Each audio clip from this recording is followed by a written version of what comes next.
the decades of body and sex and the instances originated by temperature, and so on.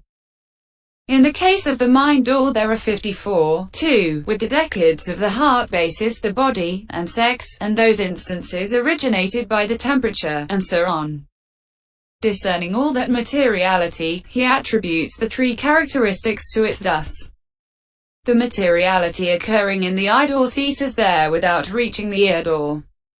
The materiality occurring in the ear door, the nose door. The materiality occurring in the nose door, the tongue door. The materiality occurring in the tongue door, the body door. The materiality occurring in the body door ceases there without reaching the mind door. Therefore it is impermanent, painful, not self. Section 71. 6. The consciousness-originated becomes evident through the behavior of one who is joyful or grieved. For the materiality arisen at the time when he is joyful is smooth, tender, fresh and soft to touch. That arisen at the time when he is grieved is parched, stale and ugly. Discerning that, he attributes the three characteristics to it thus. The materiality occurring at the time when one is joyful ceases there without reaching the time when one is grieved. The materiality occurring at the time when one is grieved ceases there without reaching the time when one is joyful. Therefore it is impermanent, painful, not self. Section 72. When he discerns consciousness-originated materiality and attributes the three characteristics to it in this way, this meaning becomes evident to him. Life, person, pleasure, pain, just these alone join in one conscious moment that flicks by. Gods, though they live for 84,000 eons, are not the same for two such moments. Ceased aggregates of those dead or alive are all alike, gone never to return. And those that break up meanwhile, and in future, have traits no different from those ceased before. No world is born if consciousness is not produced. When that is present, then it lives. When consciousness dissolves, the world is dead. The highest sense this concept will allow. No store of broken states, no future stock. Those born balance like seeds on needle points. Breakup of states is foredoomed at their birth. Those present decay, unmingled with those past. They come from nowhere, break up, nowhere go. Flash in and out as lightning in the sky. 23.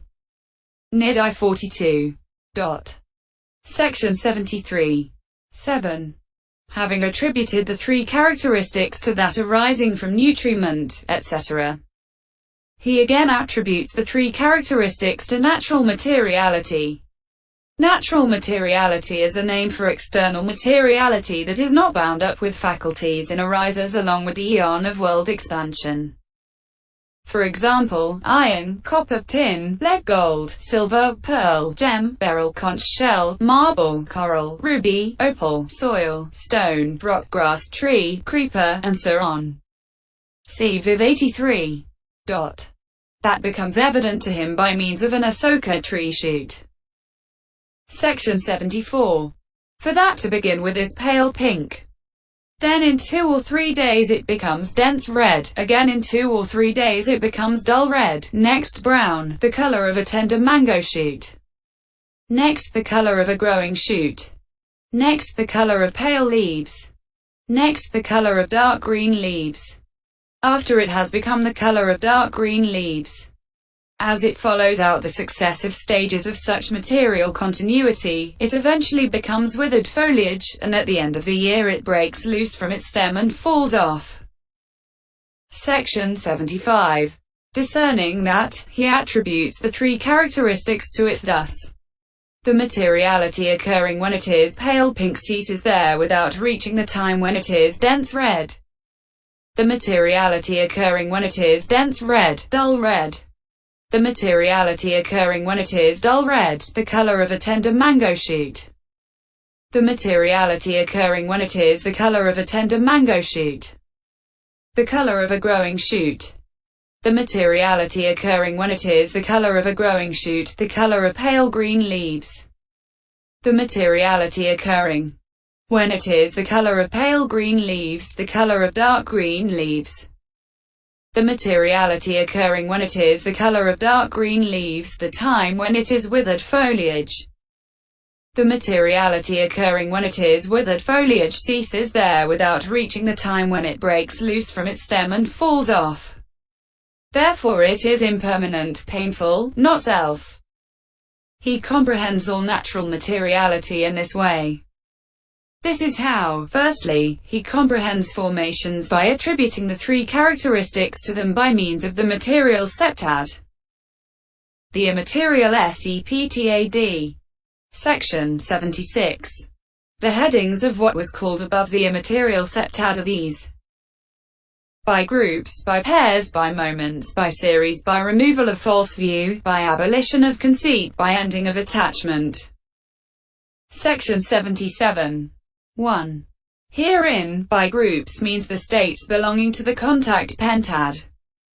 How? Here, he comprehends by groups means that a bhikkhu considers thus: the states belonging to the contact pentad arising in the comprehending of head hairs as impermanent, painful, not self.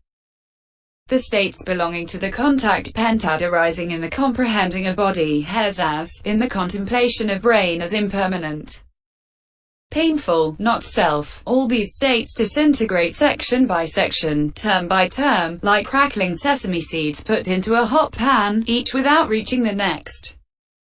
Therefore they are impermanent, painful, not self. This, firstly, is the method according to the Discourse on Purification.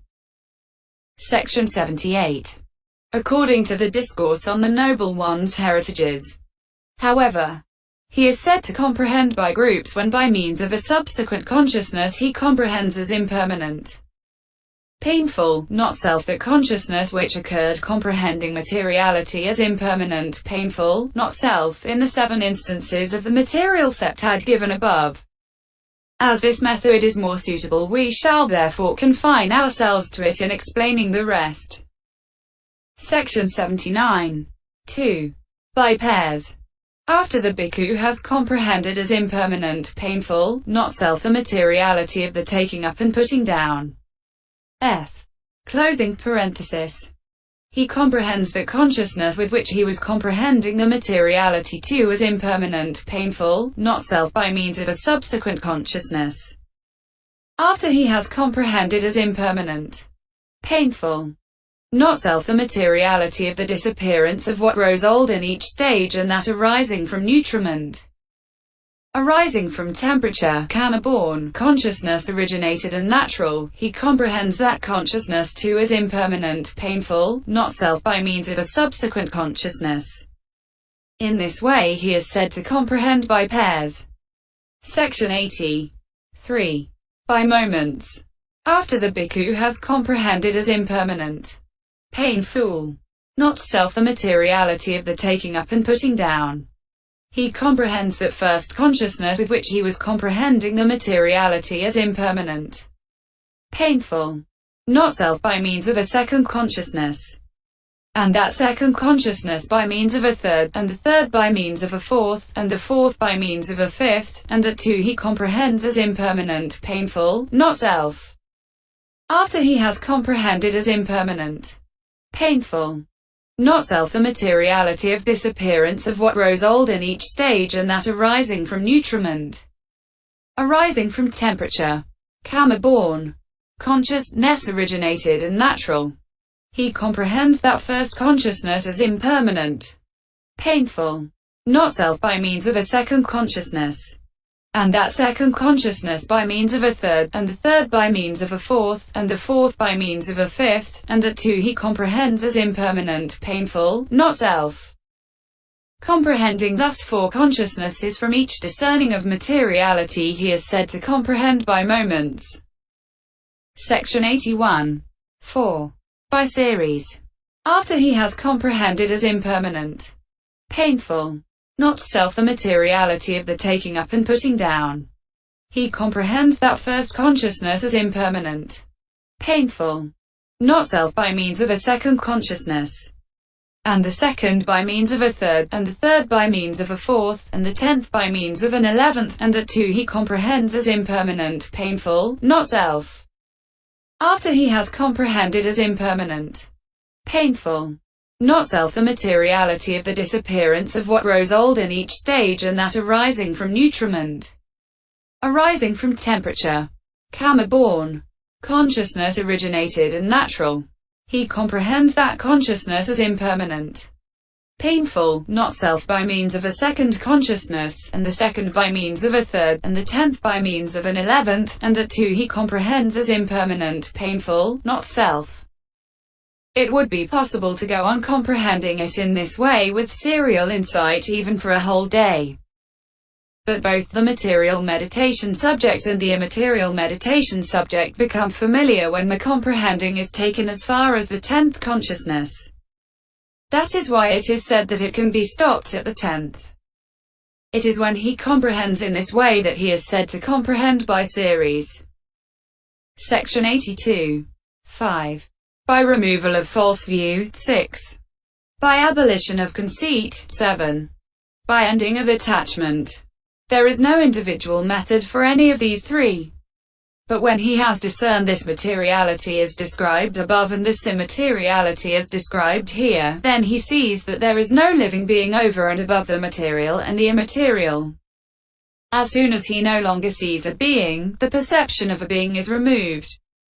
When he discerns formations with consciousness from which perception of a being has been removed, then false view does not arise in him. When false view does not arise in him, then false view is said to be removed. When he discerns formations with consciousness from which false view has been removed, then conceit does not arise in him. When conceit does not arise, conceit is said to be abolished. When he discerns formations with consciousness from which conceit has been abolished, then craving does not arise in him. When craving does not arise in him, attachment is said to be ended. This firstly is what is said in the Discourse on Purification. Section 83. But in the Discourse on the Noble One's Heritages, after setting forth the headings thus: as removal of false view, as abolition of conceit, as ending of attachment, the following method is set forth. There is no removal of false view in one who takes it thus: I see with insight, my insight.